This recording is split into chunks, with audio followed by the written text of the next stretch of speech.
Police આપણી સુરક્ષા માટે છે.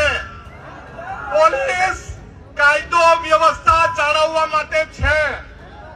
અત્યાર સુધી કોઈ બેરિકેડ નહીં મૂકતું હતું અને આજે પોલીસના પેટમાં હું દુખ્યું કે બેરિકેડ મૂકી દીધા. 2014 થી આદિવાસી દિવસ ઉજવીએ છીએ. ગઈકાલે ગુજરાતભરમાં વિશ્વ આદિવાસી દિવસની ઉજવણી થઈ અને એ દરમિયાન અનેક બાબતો પણ સામે આવી. આ તમામ ચર્ચાઓની વચ્ચે હવે અનંત પટેલ દ્વારા અનેક સવાલો ઊભા કરવામાં આવ્યા છે તંત્રની સામે. ખાસ કરીને અનામતનો મુદ્દો હોય કે પછી પોલીસને લઈને પણ અહીંયા વાત કરવામાં આવી છે. શું છે સમગ્ર મામલો એની વિગતે ચર્ચા કરીશું. નમસ્કાર, હું છું ઉજ્જવલ અને આપ જોઈ રહ્યા છો નિર્ભય ન્યૂઝ. ગુજરાત સહિત અનેક એવા વિસ્તારો છે કે જે વિસ્તારોમાં હાલ અનામત હટાવો આંદોલન ચાલુ થઈ રહ્યું છે.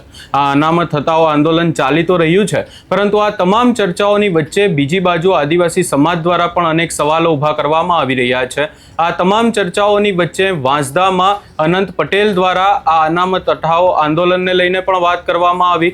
એની સાથે સાથે પોલીસને લઈને પણ ખાસ કરીને અહીંયા વાત કરવામાં આવી છે. આપણે જોઈએ છે કે દર વર્ષે આદિવાસી સમાજ દ્વારા વિશ્વ આદિવાસી દિવસની ઉજવણી કરાય છે, પરંતુ ગઈકાલે અનેક જગ્યાએથી એવા દ્રશ્યો સામે આવ્યા કે જ્યાં કોઈક જગ્યાએ બબાલ થઈ, કોઈ જગ્યાએ પોલીસ દ્વારા આદિવાસી સમાજના લોકોને રોકવામાં પણ આવી રહ્યા હતા. અને આ તમામ ચર્ચાઓની વચ્ચે વાંસદામાંથી આદિવાસી સમાજના જે બેનરો છે, બેનરો પણ હટાવી લેવામાં આવ્યા અને એની સાથે સાથે અનેક જગ્યાએ બેરિકેડિંગ પણ કરવામાં આવી હતી. આ તમામ બાબતોને લઈને અને ચેતર વસાવાને લઈને પણ અનંત પટેલ દ્વારા શું કહેવામાં આવ્યું છે એ સાંભળી લઈએ.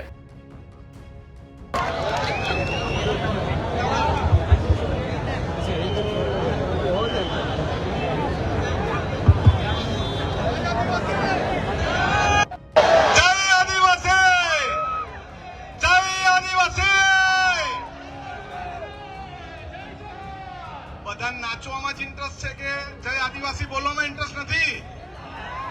જય આદિવાસી, જય આદિવાસી. આ ટેમ્પા પાસેથી યાદ નથી, કોઈ ખોટા આદિવાસી તો ઘૂસી નથી આવ્યા ને? તો બોલો જય આદિવાસી, જય આદિવાસી. આપણે કોણ? આપણે કોણ? આપણે કોણ? 9મી ઓગસ્ટ વિશ્વ આદિવાસી દિવસની સૌને શુભેચ્છાઓ. 14 વર્ષ 2014 થી આપણે આદિવાસી સમાજની આ એક દિવસ છે તેને ઉજવી રહ્યા છે. ઉજવતા છે ને આપણે નાચવા કૂદવાનું બી છે, આપણા સમાજ માટે ગર્વ બી કરવાનો છે અને કોઈ પોલીસથી ગભરાવાની જરૂર નથી. પોલીસ આપણી સુરક્ષા માટે છે. પોલીસ કાયદો વ્યવસ્થા જાળવવા માટે છે. અત્યાર સુધી કોઈ બેરિકેડ નહીં મૂકતું હતું અને આજે પોલીસના પેટમાં હું દુખ્યું કે બેરિકેડ મૂકી દીધા. 2014 થી આદિવાસી દિવસ ઉજવીએ છીએ અને કોઈ પણ કાંકરી ચાળો અમે કર્યો નથી, પરંતુ અમે તીર કાંઠા શોભામાં મૂક્યા પણ નથી. એ બી પોલીસ તંત્ર સાંભળી લેજો. જરૂર પડે ને તો જૈનજી જેવું અહીંયા જ હનુમાનબારીમાં અમે કરવું. અમે કોઈ કાયદો વ્યવસ્થા તોડવામાં માનતા નથી. અમે તમારું ઘર ચાલે છે. એક જણને જેલમાં બેહાડવાથી આ બીજો ભાઈ ગભરાઈ નથી જવાનો. અમે જેલમાં જવા તૈયાર છે, પરંતુ પછી હું થાય ને એક આખા ગુજરાતની પોલીસે વાંસદામાં આવવું પડે. આદિવાસી સમાજ પોળો છે, બધાની સાથે રહેવામાં માને છે અને નિકુંજભાઈ કીધું તેમ અનાજ, પાણી, દૂધ બધું આપે છે અને ઘણા બધા પ્રોજેક્ટોમાં પોતાની જમીન પણ આપી છે. ઘણા બધા પ્રોજેક્ટોમાં પાણી પણ આપ્યું છે અને તમારા વિધાનસભાના બાકડા જે બન્યા ને એ અમારા જંગલના લાકડાથી બન્યા છે. તમારા ઘરથી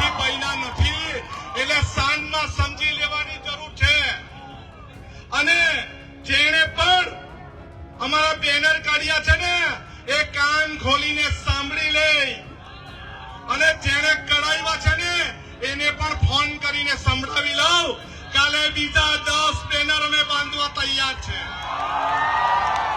અને મણિપુરની, મધ્યપ્રદેશની, દુનિયાના કોઈ બી ખૂણામાં આદિવાસી સમાજ સાથે અન્યાય થશે ને તો વાંસદાનો આદિવાસી સમાજ એને ન્યાય મેળવવા માટે ત્યાં સુધી જવામાં ડરવાનો નથી.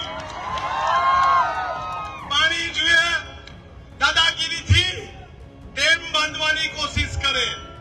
પ્રોજેક્ટની જમીન જોઈએ, દાદાગીરીથી પૈસા એક મુજબની ગ્રામ સભા કરાવ્યા વગર કોરિડોર કાઢવાની વાત કરે. રેલવે માટે જમીન જોઈએ, દાદાગીરી સાથે તમે ગુડ્સ ટ્રેન માટે કે પાવર ગ્રીડ પ્રોજેક્ટની વાત કરો, પરંતુ બાબા સાહેબ આંબેડકરે અમે સંવિધાનમાં પ્રાવધાન આપ્યા છે, આદિવાસી વિસ્તારની 1 ઇંચ જમીન લેવી હોય તો પૈસા એક 1996, પૈસા એક 2017 મુજબની ગ્રામ સભા કર્યા વગર 1 ઇંચ પણ લઈ શકતા નથી. આ નિકુંજભાઈ કીધું કે અમે દેશના મૂળ માલિક છે, એ માત્ર હવાની વાત નથી. સુપ્રીમ કોર્ટે કીધું real owner of India tribal આદિવાસી, આદિવાસી ને આદિવાસી છે. અત્યારે એક મુહિમ ચાલે છે પ્રોજેક્ટની, બિલ્ડિંગોનો વઘાઈ, હાઈ સ્પીડ કોરિડોર. ભાઈ અમે હાઈ સ્પીડ કોરિડોરમાં 1 ઇંચ જમીન આપવાના નથી. આપવાના છે? બોલો, આપવાના છે? આપવાના છે? અરે અમે ભારતમાલા રોડના સપના જોવાવાળાના સપના રોડી દીધા. એક ભાઈ સરકારી નોકર આવેલા હતા, એને 6 નંબરમાં એન્ટ્રી પાડેલી હતી, એને ઘરે બેહાડી દીધી. અમારે કોઈની સાથે દુશ્મની, કોઈ પાર્ટી સાથેની વાત નથી કરવાની. જે સમયે મારી પાર્ટી આદિવાસી સમાજનું અહિત કરશે એ સમયે પાર્ટીના પાટિયા બંગાળમાં વેચી જશે. પણ ઘણા બધા લોકો રાતના નારંગી ગેંગવાળા બી આવે. ચેવડો ભૂસુ ને પડીકા આપે. અરે ભાઈ, તમારા ચેવડો ભૂસુ પડીકાનું કામ નથી. અમને જંગલની જમીન આપો. અમારા આદિવાસી સમાજના છોકરાને, દીકરા દીકરીને સ્કોલરશીપ આપો, નોકરી આપો. આદિવાસી સમાજનું બંધારણ અને આદિવાસી સમાજનું અનામત કોઈ બાપ લેવાનો નથી, નથી અને નથી. અત્યારે કેટલાક સમાજવાળા, સાંભળજો, અત્યારે કેટલાક સમાજવાળા સોશિયલ મીડિયા પર મુહિમ ચલાવે. શેની મુહિમ ચલાવે ખબર છે કે? ખબર છે કોઈને? ખબર છે? બોલો, શેની મુહિમ ચલાવે? શેની મુહિમ ચલાવે? અરે ભાઈ, તમારા બાપે અનામત નથી આપેલું. અમે આદિવાસી આ અનામત નોકરી માટેનું પણ છે.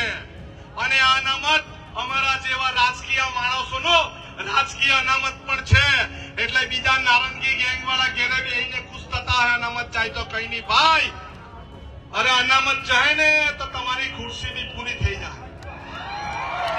એટલે અમારા આદિવાસી સમાજનું નહીં, પરંતુ અનામત બચાવવા માટેનું આંદોલન આપણે પણ સોશિયલ મીડિયામાં જોહાર પાર્ટીથી ચાલુ કરેલું છે. એ અનામત બચાવવા માટેની મુહિમમાં બધા સહકાર આપશો કે નહીં? આપશો કે નહીં? અરે હાથ ઊંચો કરીને કેવું આપશો કે નહીં? અનામત બચાવવા સાથ છે કે નહીં? અનામત બચાવવું છે કે નહીં? આપણે અનામત બચાવવું છે. અને કેટલાક આગેવાનોની ફરિયાદ છે કે આદિવાસી સમાજના કાર્યક્રમ પછી ઘરે જઈએ એટલે પોલીસ વાળા કેસ કરતા છે. એવું કરે કે જો ભાઈ એવો વગર કામનો કેસ કરશે ને તો અમે પોલીસ સ્ટેશન પર આવીને બેસી જશું. પણ આપણે પણ કાયદામાં રહીને જવાનું છે. બરાબર? સૌને જય આદિવાસી, જય આદિવાસી, જય આદિવાસી. અહીંયા તમે અનંત પટેલને સાંભળ્યા અને તેમના દ્વારા સ્પષ્ટ એવી વાત કરવામાં આવી રહી છે. ખાસ કરી અને જેન્ઝી જેવું આંદોલન કરવાની વાત કરવામાં આવી છે. જો અનામત હટાવવામાં આવશે તો પછી જેન્ઝી જેવું આંદોલન આદિવાસી સમાજ કરશે એવી પણ વાત અહીંયા આનંદ પટેલ દ્વારા કરવામાં આવી છે. આ સમગ્ર બાબતે તમારો શું અભિપ્રાય છે એ અમને કમેન્ટ કરી જરૂર જણાવશો ને અમારી ચેનલ નિર્ભય ન્યૂઝને લાઇક, શેર, સબસ્ક્રાઇબ કરવાનું ભૂલશો નહીં.